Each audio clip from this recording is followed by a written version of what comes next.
திருவண்ணாமலை கிரிவல பாதையில் சூரியலிங்கம் அருகில் உள்ள பண்ணை வீட்டில் முக்தி வேண்டி 4 பேர் தற்கொலை செய்து கொண்டதாக கூறப்படும் பகீர் சம்பவத்தின் பின்னணியை அலசுகிறது இந்த செய்தி தொகுப்பு.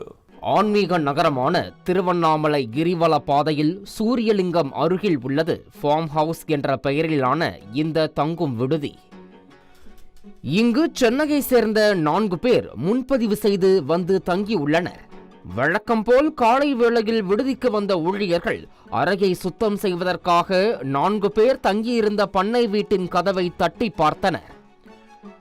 வெகு நேரமாகியும் யாரும் கதவை திறக்கவில்லை.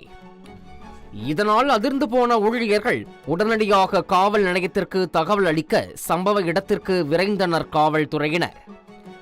பின்னர் பண்ணை வீட்டின் கதவை உடைத்து உள்ளே சென்று பார்த்தபோது அங்கு 4 பேர் இறந்த நிலையில் உள்ளதைக் கண்டு திகைத்தனர். இறந்தவர்களின் உடலை மீட்டு மேற்கொண்ட போதுதான் இறந்தவர்கள் 4 பேரும் சென்னை வியாசர்பாடியைச் சேர்ந்தவர்கள் என்பது தெரிய வந்தது.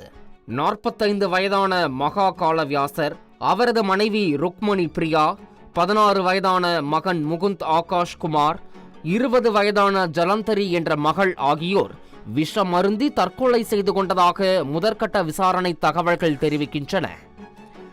அத்துடன் சம்பவம் நடந்த அறையில் கடிதத்தையும் பறிமுதல் செய்துள்ளனர் போலீசார்.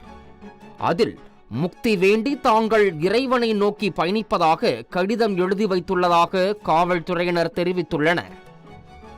உடல்களை பிரேத பரிசோதனைக்காக அனுப்பி வைத்துள்ள போலீசார் கொலையா அல்லது தற்கொலையா என்ற கோணத்தில் விசாரணை மேற்கொண்டு வருகின்றனர்.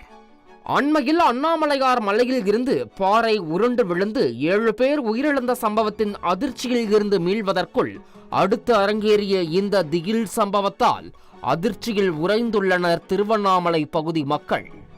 தந்தி டிவி செய்திகளுக்காக திருவண்ணாமலையில் இருந்து செய்தியாளர் குரு தண்டபாணி.